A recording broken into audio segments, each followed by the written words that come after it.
Okay, so here's a zoom in on the attributes of a character. This is not how characters are related to other kinds of information types. This is what the attributes of a single character are. So we have some status attributes like what is its health, what's its level, where is that character. Right? These are all specific. Every single character has an amount of health. That's how well they're doing in the game. A level, that's how far they've gotten in the game. And the location, that's where they are in the game. They also have some administrative things like when was it created, when did it last, when was it last accessed, some things that the system needs to see that generally you, the user or the player of the game, don't need to see. So we have some status type attributes, we have some administrative type attributes, and then we have appearance attributes. If you know anything about a game, or about the game World of Warcraft, you probably know that you're capable of customizing your character. Your character isn't just the generic picture that I showed you in the last slide, it's actually an entire combination of all the attributes that you might set for that character. So we have all sorts of character attributes, their hairstyle, their skin color, etc., etc., all the physical attributes of the character that you, the player, can set. So a character has all of these own attributes, and once again I show some of the attributes and some of their value patterns.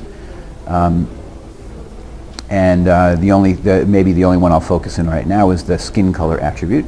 And notice that that skin color attribute is taken from a list of possible skin colors. You don't just type in a random color, you choose from a list. And so we have a controlled list, a list that the designers of the system create that have all the different skin colors in them.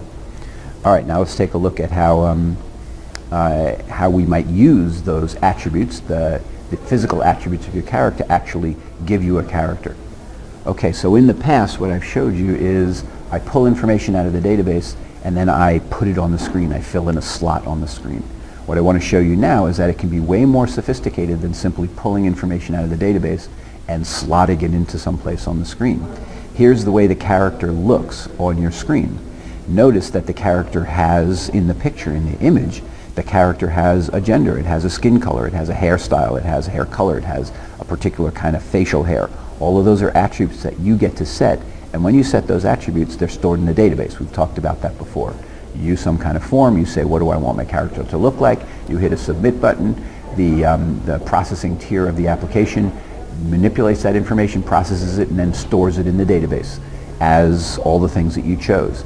Now I want to show my character on the screen. Now I have to have a query, and the query is going to get all that stuff back out of the database, the gender, skin color, hairstyle, hair color, face, facial attributes, etc. Where is it getting it from? It's getting it from the character table because that's where it was stored. If you remember what I showed you just before, a character has all of these attributes, skin color, race, etc. And we're going to get all of those, skin color, hairstyle, etc. And we're going to get all those back out of the database, and now we have them. And notice that we have them for a particular character, this 185732. This is character 185732. This unique ID is just a sequential number. Every time someone creates a new character, this number gets incremented once, so each character has a unique ID. That's how I get this character, the one you've created, and no other character out of the database, because I use its ID to get specifically the one you asked for. Okay, so you do ask for it. You ask for it in the form of a query. The query gets run against the database.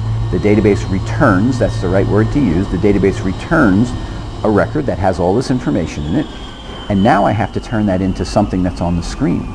In the past, all I had to do was just slot it into some place on the screen because it was text. But these things aren't text.